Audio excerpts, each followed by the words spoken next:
Welcome to Reeka vlogs. செவ்வாய்க்கிழமை husband டியூட்டிக்கு போயிட்டாரு, சன்வியும் ஸ்கூலுக்கு அனுப்பியாச்சு. நானும் டிஃபன் முடிச்சுட்டேன். ஈவினிங் ஒரு 4 மணி வரைக்கும் என்னோடய வேலைகள் எப்படிலாம் போணுச்சு அப்படிங்கிறத இந்த வீடியோவில் நம்ம பார்க்க போகிறோம். துணியெல்லாம் கொஞ்சம் இருந்துச்சு, அதெல்லாமே மிஷின் போட்டுட்டேன். பக்கெட் கொஞ்சம் எம்டியானது மாதிரி இருந்துச்சு, ஆனாலும் அப்புறம் பெட் கவரை மாற்றி கொண்டு வந்து போட்டாச்சு. என்றைக்குமே இது வந்து எம்டியாக பார்க்கவே முடியாது, ஏதோ ஒரு துணியோடவே தான் இந்த பக்கெட் இருக்கிற மாதிரியே தான் இருக்கும். அதுக்கப்புறம் இந்த சோஃபா கவர் வீக்லி ஒன்ஸ் எப்படி நம்ம வாஷ் பண்ணாலுமே சன்வி வந்து இதில் வந்து விளையாண்டு ஜம்ப் பண்ணி அப்புறம் ஈவினிங் ஃப்ரெண்ட்ஸ்லாம் வந்து விளையாட வர்றாங்களா, எப்படியுமே இது அழுக்காயிரும். ஸோ வந்து வீக்லி ஒன்ஸ் வாஷ் பண்ணணும் அப்படிங்கிறதுனால இன்னும் ஒரு 2 டேஸ் கழித்து வாஷ் பண்ணிக்கலாம் அப்படின்னு சொல்லிட்டு களைஞ்சி இருந்ததெல்லாம் நல்லா உதறி விரித்து நல்லா டக் பண்ணி விட்டுட்டேன். கவர் போட்டதுனால ஒரு 3 இயர்ஸ் ஆச்சு இந்த சோஃபா வாங்கி. ஓரளவு கரெக்டாக மெயின்டைன் ஆகிற மாதிரி தான் இருக்குது. கவர் இல்லைன்னா இன்னும் ஃபுல் டேமேஜ் ஆகிருக்கும் அப்படிங்கிற மாதிரி தான் இருக்குது. காலையில் ஹேண்ட் வாஷ் துணியெல்லாம் வாஷ் பண்ணி தண்ணி வடிய வச்சுருந்தேன். அதையும் அப்படியே காய வச்சிடலாம் அப்படின்னு சொல்லிட்டு காய வைக்க வந்தாச்சு. ஒவ்வொரு பெண்களுக்குமே ஒவ்வொரு வேலை செய்கிறதுல அவங்களுக்கு ரொம்ப பிடிக்கும். ஒருத்தவங்களுக்கு நல்லா சமைக்கிறது பிடிக்கும், ஒருத்தவங்களுக்கு வீட்டை ரொம்ப க்ளீனாக வச்சுக்கிறது பிடிக்கும், ஒருத்தவங்களுக்கு நல்லா வீட்டில் அழுக்கு துணிகளே இல்லாமல் டெய்லியுமே வாஷ் பண்ணி போடுறது, அந்த வேலை அவங்களுக்கு ரொம்ப பிடிக்கும். எனக்கு ரொம்ப பிடிச்ச வேலை என்னன்னு சொல்லி பார்த்திங்கன்னா, இந்த துணிகள்லாம் வந்து நல்லா வாஷ் பண்ணி அழகாக அப்படி காய வச்சுருப்போம்ல, அதை பார்க்குறது எனக்கு ரொம்ப பிடிக்கும். அப்புறம் வந்து வீட்டை நல்லா ஓரளவு டஸ்ட் இல்லாமல் க்ளீனாக வச்சுக்கிறது, அது எனக்கு ரொம்ப பிடிக்கும். உங்களுக்கு எந்த மாதிரி வேலை ரொம்ப பிடிக்கும் அப்படிங்கிறத கமெண்ட்ஸில் சொல்லுங்கள். மிஷினும் அப்படியே ஓடி முடிஞ்சிருச்சு. துணி எல்லாமே எடுத்து மாடியில் கொண்டு போய் காய வச்சுட்டு வந்துடலாம், ஓரளவுக்கு காஞ்சிரும், ஆஃப்டர்நூனுக்குள்ளே எடுத்துகிட்டு வந்துடலாம் அப்படின்னு சொல்லிட்டு எல்லாமே வந்து மாடிக்கு எடுத்துகிட்டு போகலான்னு தான் ஒரு பக்கெட் ஃபுல்லுமே நிறச்சி எடுத்துகிட்டு போயிட்டேன்.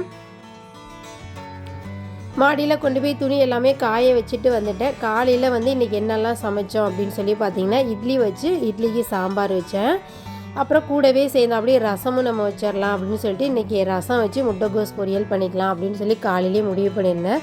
சரி, கொஞ்சம் டைம் இருந்ததுனால ரசமும் வச்சுட்டு சன்விக்கு வந்து பீட்ரூட் ரைஸ் வச்சு எக் பாயில் பண்ணி கொடுக்கலாம் அப்படின்னு நினச்சேன். அப்புறம் வந்து ஸ்கூலில் அன்றைக்கி சொல்லியிருந்தாங்க, எக் வந்து பாயில் கொடுக்க வேண்டாம், அவங்க வந்து ஸ்கூலில் சாப்பிட்றதுக்கு ரொம்ப லேட் பண்ணுறாங்க அப்படின்னு சொல்லியிருந்தாங்க. ஸோ வந்து இன்றைக்கி பீட்ரூட் ரைஸ் மட்டும் கொடுத்துடலான்னு சொல்லி கொடுத்து ஸ்நாக்ஸுக்கு ஆப்பிள் கொடுத்து விட்டுருந்தேன். அதுக்கப்புறம் வந்து அவங்கள ஸ்கூலில் அனுப்பிச்சு அந்த கையோடவே பாத்திரம்லாம் கழுவி வச்சுருந்தேன். அந்த பாத்திரத்தெல்லாம் கழுவி அரை நாள் ஃபுல்லுமே காய விடுறத விட அதை வந்து ஒரு 1 hour தண்ணி வடிய வச்சு அங்கங்கே எடுத்து வச்சிட்டோன்னா கிச்சன் பார்க்குறதுக்கு நீட்டாக இருக்கும். அதுக்கப்புறம் காலைல துணி வாஷ் பண்ணும்போதே அந்த கிச்சன் டவல்லாமே வாஷ் பண்ணி காய போட்டிருந்தேன். அப்புறம் கூடவே இட்லி துணியையும் அப்படியே காய போட்டுடலான்னு சொல்லி பால்கனியில் காய போட்டாச்சு. காலையில் வந்து இன்றைக்கி டூடு லிஸ்ட் எடுக்கையிலே வந்து ஒரு சில வேலைகள்லாம் நான் வந்து முடிவு பண்ணியிருந்தேன். இந்த டோரில் வந்து கொஞ்சம் டஸ்ட்டாக இருக்கிற மாதிரி இருந்துச்சு. சரி, அதை வந்து இன்றைக்கி கொஞ்சம் டைம் கிடைக்கிறப்ப நம்ம வந்து க்ளீன் பண்ணி வச்சிடலாம் அப்படின்னு சொல்லிட்டு காலையில் இது முடிவு பண்ணி வச்சுருந்ததுனால அதை வந்து ஃபஸ்ட்டு நல்லா ஒரு வெட் கிளாத் வச்சு நல்லா துடைச்சிட்டேன். வாடகை வீடாக இருந்தாலும் நம்ம தானே குடியிருக்கோம், ஓரளவு சுத்தமாக மெயின்டைன் பண்ணால் நல்லா இருக்குமே. நம்ம வீட்டுக்கு ஃபஸ்ட்டு அப்பீரன்ஸை கொடுக்க போகிறது வந்து பார்த்திங்கன்னா இந்த நிலவாசலும் கதவும் தாங்க. அது வந்து டஸ்ட்டாக இருந்தால் நம்ம மேலே எப்படி ஒரு நல்ல ஒப்பீனியன் வரும். முடிஞ்ச அளவு இந்த நிலக்காலும் கதவும் ஓரளவு சுத்தமாக இருக்க மாதிரி பார்த்துக்கணும். அதை துடைச்ச கையோடவே துணியை நல்லா வாஷ் பண்ணி எடுத்துகிட்டு அப்படியே இந்த வந்து ட்ரெஸ்ஸிங் டேபிளையும் அப்படியே க்ளீன் பண்ணிடலாம் அப்படின்னு சொல்லிட்டு இதுவுமே வீக்லி ஒன்ஸ் ஓரளவு நான் க்ளீன் பண்ணிடுவேன். அதையும் அப்படியே க்ளீன் பண்ணி கையோட முடிச்சுட்டு அப்படியே ஃபேன் வந்து க்ளீன் பண்ண வந்தாச்சு. வெயில் காலம் வந்துருச்சு பார்த்திங்களா, ஃபேன் வந்து அதிகம் டஸ்ட்டாக இருந்தால் காற்று வந்து நல்லா ஃப்ரெஷ்ஷாக வராது அப்படிங்கிறதுனால வீக்லி ஒன்ஸ் வந்து நான் ஃபேன் கண்டிப்பாக க்ளீன் பண்ணிடுவேன். ஏன்னா நம்ம வீட்டில் ஏசி இல்லை பார்த்துக்கோங்க. ஏசி வாங்கிடலாம், இஎம்ஐ போட்டு அப்படி இப்படின்னு வாங்கிடுவோம். கரண்ட்டு பில்லு பார்த்திங்கன்னா வாடகைக்கு ஈக்குவலாக வரும். ஸோ வந்து அதுக்கு எதுக்கு தேவையில்லை, ஃபேனவே நம்ம வீக்லி ஒன்ஸ் நீட்டாக க்ளீன் பண்ணி அதையவே ப்ராப்பராக மெயின்டைன் பண்ணாலே போதும் அப்படின்னு சொல்லிட்டு நிறைய பேர் இப்போ வந்து நம்ம வந்து குழந்தைங்களுக்கு எல்லா சீசனையும் சொல்லி கொடுக்குறோம். அதோட கால மாற்றம் கால சூழ்நிலையை கண்டிப்பாக நம்ம சொல்லி கொடுக்குறதில்ல, நம்மளே அதை வந்து அண்டர்ஸ்டாண்ட் பண்ணுறதில்ல. குழந்தைங்க எப்படி மழை காலம்னா மழை பெய்ய தான் செய்யும், குளிர்காலம்னா குளிர தான் செய்யும். அப்போ வெயில் காலம்னா கண்டிப்பாக வேர்க்க தானங்க செய்யும். ஆனால் அந்த வேர்வை மட்டும் நம்மளால் தாங்கிக்கவே முடியாது. நம்மளாம் முடியல, நம்ம குழந்தைங்களையும் அதே மாதிரியே பழகிட்டோம். ஏசிங்கிறத ஒன்று போட்டு அவங்கள வேர்க்க விடாமல் இப்போத்துலேருந்தே அவங்கள வந்து சொகுசாகவே வளர்க்குற மாதிரி தான் இருக்குது. நம்ம வீட்டில் ஃப்யூச்சரில் ஏசி வாங்குகிற வாய்ப்பே வந்தாலுமே நம்ம வந்து அவாய்ட் பண்ணலாம் அப்படிங்கிற மாதிரி தான் என்னோடய ஹஸ்பண்ட் சொல்லுவார். வேர்க்கவே கூடாது அப்படிங்கிறதுக்காண்டி ஏசி வாங்குவோம். அதுக்கப்புறம் வேர்க்க வைக்கணும், உடம்பு நல்லா ஹெல்த்தியாக இருக்கணும்னு சொல்லிட்டு ஜிம்மில் போய் அமௌண்ட்டாக பே பண்ணி அங்கே போய் வேர்க்க வைக்கிறதுக்கு எல்லா ப்ராக்டிஸ்க்கும் நம்ம போகிறோம். முடிஞ்சளவு வந்து எல்லா கால சூழ்நிலைகளையும் அந்தந்த சூழ்நிலைக்கு தகுந்த மாதிரி குழந்தைங்கள வளர சொல்லி கொடுக்குறது ரொம்பவே நல்லதாக இருக்கும்னு நினைக்கிறேன். ஏன்னா இப்போல்லாம் வந்து எப்படி இருந்தாலுமே சின்ன வயசுலேயே நிறைய டிசீஸ் வருது அப்படிங்கிறாங்க. ஸோ நம்மளோட வியர்வை துளியுமே வேர்வை மூலமாக போகணும் அப்படிங்கிறதுக்காண்டி இந்த ஏசியெல்லாம் முடிஞ்சளவு அவாய்ட் பண்ணால் நல்லதாக இருக்கும் அப்படின்னு நினைக்கிறேன். அதுக்கப்புறம் அப்படியே ஃபேன்லாம் துடைச்சோமா, வீடெலாம் டஸ்ட் ஆகிடுச்சு, அப்படியே கூட்டி மாப்பிங்கை போட்டு விட்டுட்டு அதுக்கப்புறம் இந்த பால்கனியும் கழுவி வந்தாச்சு. முடிஞ்சளவு நான் வந்து பால்கனியை சுத்தமாக வச்சுக்குவேன். ஏன்னா நான் சொல்லியிருக்கேன்ல, எனக்கு இந்த குட்டி பால்கனி ரொம்பவே பிடிக்கும். அப்போ இந்த சைடு வந்து கொஞ்சம் ஃபுல்லுமே வெயில் அடிக்காது, இருந்தாலும் அந்த வெயிலோட தாக்கம் வந்து கொஞ்சம் ஹீட்டாக இருக்கிற மாதிரி இருக்கும். ஒரு நாள் விட்டு ஒரு நாள் இது மாதிரி கொஞ்சம் தண்ணி விட்டுட்டோன்னா கொஞ்சம் பெட்ரூம்குள்ளே கூலிங்காக காற்று வர்ற மாதிரி இருக்கும். அப்படியே அதையும் கழுவி முடிச்சுட்டு சரி நம்ம ஏதாவது ஒன்று சாப்பிட்லாம் அப்படின்னு சொல்லிட்டு ஹேண்ட் வாஷ் பண்ணியாச்சு. வெள்ளரிக்காய் வந்து பார்த்திங்கன்னா இப்போ வந்து ஆப்பிள் ரேஞ்சுக்கு விற்க ஆரம்பிச்சிட்டாங்கன்னு பார்த்திங்களே. முன்னாடியெல்லாம் நம்ம ஒரு பிஞ்சு ₹1 ₹2 சாப்பிட்ட காலம்லாம் இருக்குது. நம்ம ஊரில் ஃப்ரீயாகவே பறித்து சாப்பிட்ட காலம்லாம் இருக்குது. இங்கே வந்து பார்த்திங்கன்னா கிலோவே வந்து ₹70 அப்படின்னு சொன்னாங்க. இது வந்து பார்த்திங்கன்னா கொஞ்சம் முத்தின காயெலாம் வந்து கொஞ்சம் ரேட் கம்மியாக கொடுப்பாங்கல்ல, அது மாதிரி என்னோடய ஹஸ்பண்ட் வாங்கிட்டு வந்திருந்தார். அந்த சீடோடு சாப்பிட்றது எனக்கு ரொம்ப பிடிக்கும். தனியாக வெள்ளரி விதை அப்படின்னு சொல்லி வாங்கி சாப்பிட்றதோட வெள்ளரிக்காயோடு சேர்ந்து வர்ற அந்த வெள்ளரி விதை எனக்கு ரொம்பவே பிடிக்கும். அதையே அப்படியே சாப்பிட்டுட்டு முட்டைகோஸ் பொரியலுக்கு முட்டைகோஸ் எடுத்துகிட்டு வந்து கட் பண்ணிட்டேன். ரொம்ப நைஸாக சாப் பண்ணுறதோட கொஞ்சம் பெரிய பெரிய பீஸாக கட் பண்ணி அதை வந்து ஒரு பொரியலாக பண்ணி சாப்பிட்றது எனக்கும் ரொம்ப பிடிக்கும், ஹஸ்பண்டுக்கும் ரொம்ப பிடிக்கும். காலையிலே வந்து பருப்பு ரசம் வச்சுருந்தேன், அதை லைட்டாக கொஞ்சம் சூடு பண்ணி வச்சிடலான்னு சொல்லிவிட்டு அதையும் கொஞ்சம் சூடு பண்ணிவிட்டு அப்படியே பொரியலுக்கு காயெலாம் கட் பண்ணிட்டேன். சிம்பிளான ஒரு பொரியல் தாங்க, ஆனால் ரசத்துக்கு ரொம்பவே இதோட காம்பினேஷன் சூப்பராக இருக்கும். வானல் வச்சுட்டு ஹீட் ஆனதுக்கப்புறம் கொஞ்சமாக எண்ணெய் விட்டுக்கலாம்.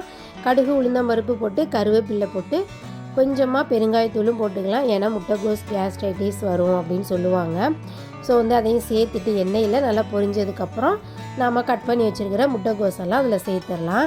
எண்ணெயிலே நல்லா வதங்க விட்டுடலாம். நல்லா வதங்கினதுக்கப்புறம் கொஞ்சமாக உப்பு சேர்த்து அது வந்து வேகிற அளவுக்கு தண்ணி ஊற்றி மூடி போட்டுட்டு காலையில் வந்து பார்த்திங்கன்னா தேங்காய் வந்து ஒன்று உடைச்சிருந்தேன். அது வந்து அப்படியே இருந்துச்சு, சரி அப்படியே அதை வந்து திருவி போட்டுடலாம் அப்படின்னு சொல்லிட்டு உடச்சி வச்சுருந்தேன். அப்புறம் அடுத்தடுத்து அப்படியே வேலை வரவும் நான் அதை வந்து திருவ முடியாமல் போயிடுச்சு. அதையும் அப்படியே வந்து திருவி பாக்ஸில் போட்டு ஃப்ரீசரில் ஸ்டோர் பண்ணி வச்சுட்டேன். நல்லா முட்டைகோஸ் வந்து ஓரளவு நல்லா வெந்துருச்சு. இப்போ வந்து பார்த்திங்கன்னா மிளகாத்தூள் கொஞ்சம் சேர்த்துக்கிட்டேன்.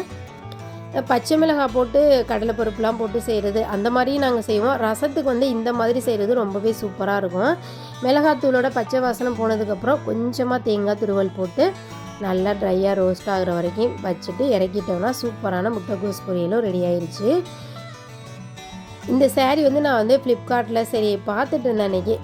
எனக்கு வந்து இந்த பார்டர் வச்ச சேரீ, பட்டு சேரீ அந்த மாதிரிலாம் போடுறதோட இந்த மாதிரி சிந்தட்டிக் சேரீ சின்னதாக ஒரு டிசைன் வச்சு வர்றது எனக்கு ரொம்ப பிடிக்கும். இது நல்லா இருக்க மாதிரி இருந்துச்சு, சரி வாங்கலாம் அப்படின்னு சொல்லிட்டு வாங்கியாச்சு. எப்படி இருக்குன்னு சொல்லி கமெண்ட்ஸில் சொல்லுங்கள். அப்படியே வந்து அதையும் எடுத்து பார்த்து வச்சுட்டு அப்படியே தலைக்கு வந்து பார்த்திங்கன்னா எண்ணெய் வச்சு குளிக்கலாம் அப்படின்னு சொல்லிட்டு தலைக்கு எண்ணெய் வச்சுட்டேன். தேங்காய் எண்ணெய் தான், சூடு எதுவும் பண்ணலை, அப்படியே டைரெக்டாக தேய்ச்சிட்டேன். இப்போ வெயில் காலம் வேணால் வந்துடுச்சா, வாரத்தில் ஒரு 2-3 நாளாவது ப்ளைனாக உள்ள தேங்காய் எண்ணெய் வச்சு நல்லா ஊற வச்சு தலைக்கு குளித்தோம்னா கொஞ்சம் கூலிங்காக இருக்க மாதிரி இருக்கும்.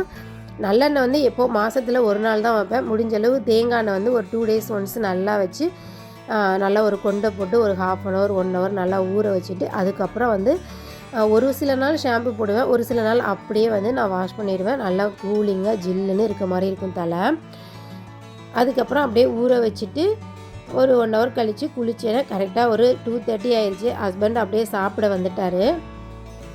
எனக்கு சாப்பாடு வேண்டாம், வெள்ளரிக்காயெலாம் சாப்பிட்டது கொஞ்சம் ஃபில்லிங்காக இருக்க மாதிரி வேண்டான்னு சொன்னேன். அவர் வந்து எனக்கு சும்மா கொஞ்சமாக கம்பெனி கொடு அதனால் முட்டைகோஸ் மட்டும் கொஞ்சம் நிறைய எடுத்துக்கிட்டு ரைஸ் வந்து கொஞ்சமாக சாப்பிட்டுட்டு அப்படியே நானும் முடிச்சுட்டு கொஞ்சம் நேரம் ரெஸ்ட் எடுத்துட்டு அந்த கேப்பில் வந்து பார்த்திங்கன்னா இந்த சின்ன சின்ன வீடியோ எடிட்டிங் இதெல்லாம் இருந்துச்சு, அதெல்லாம் முடிச்சுட்டு அப்படியே துணிலாம் ஓரளவு காஞ்சிருக்கும், போய் எடுத்துகிட்டு வந்துடலாம் அப்படின்னு சொல்லிட்டு அப்படியே மாடிக்கு போயிட்டு தலை வந்து இன்றைக்கி ஷாம்பு போட்டு குளிக்கல, அதனால் கொஞ்சம் வச்ச எண்ணெய் அப்படியே இருக்க மாதிரியே இருந்துச்சு.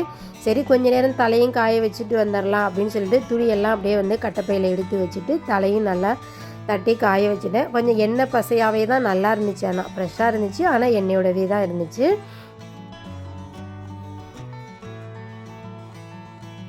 அப்படியே துணியெல்லாம் எடுத்துகிட்டு வந்து மடித்து வச்சுட்டேன். 3:30 ஆயிடுச்சு. சன்விக்கு வந்து ஸ்கூலுக்கு தான் எக்கு கொடுத்து விடல, வீட்டுக்கு வந்தோடனே எக்கு சாப்பிட வைக்கலாம் அப்படின்னு சொல்லிட்டு எக்கு வந்து பாயில் பண்ண போட்டுட்டேன்.